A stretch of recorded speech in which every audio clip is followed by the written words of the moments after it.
My name is Midori Takahashi. I translate the sequence of tanka poems from Japanese. My name is Marina Sofia, and I translated a poem from Romanian. My name is Tila Varghese, and I translated a poem from Tamil. The most challenging part of the translation was how to convey tanka's unique rhythm and musicality, as well as the writer's reserved, quiet tone. It is a poem about lung disease, and I really liked the way the f and sounds in the original imitate a collapsed lung. So I tried to render that in the translation as well. I was drawn to the poem for the vivid portrayal of a nomadic family's day-to-day struggles for survival. My name is Martin Crucifix, and I've translated this poem from the German.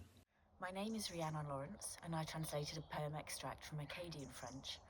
I am Piera Chan, and I translated a poem from Cantonese.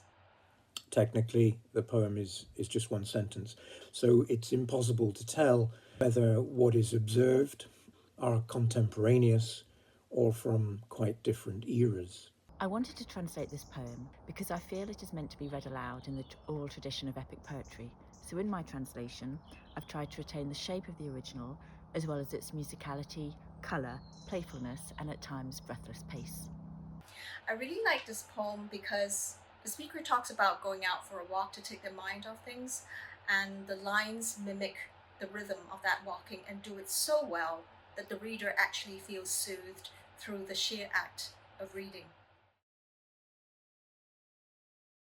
My name is Aleksandra Żółczyńska, and I translated a poem from Polish. I chose to translate this poem because I was captivated by its powerful imagery of displacement and war. Are they mine? Hips, back and lips, chewed up fists, body switched to waiting, a basket pushed into the rush as sways and returns. A man stands on the shore, his eye on the basket's tether, a bottle of vodka by the bed to drown the fear of sinking. Hi, my name is Brendan To, and I translated a poem from Chinese. The poet Li Qingzhao wrote this poem to her husband, whom she hadn't seen in over a year, and legend has it that upon receiving the poem, her husband spent 3 days and nights trying to write a poem that could convey a similar sense of intense longing in response, but failed to do so. Sheer mist and rolling clouds fret this eternal day. Some incense is wilting inside my beast-shaped censer. It is the 9th day of the 9th month, Chongyang Festival.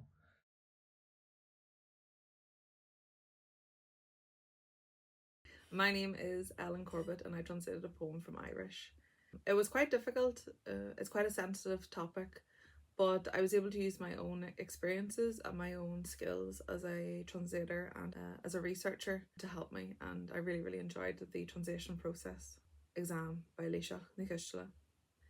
Like any good archaeologist worth her salt, rummaging around in some cave or passage tomb, my nurse dons a mask and headlamp. And it's only now that I remember the tufts I didn't trim, spreading copper under the spotlight, like filigree across my skin, or like the chiselled triskellies on the entrance stone at Newgrange. She adjusts me with a lever, peers in through the aperture to the chamber, this dark part that I won't ever get to see. But after this winter solstice, I'm as white as the paper she draped me in. Beads of sweat gild my forehead. Nausea rises from the pit in my stomach. I curl up on the table, sun-scorched, and plead for the darkness to return, and for that cool shroud of ignorance to be replaced. Please, cover me up with moss, put back the dust and debris, and let me go unexamined again.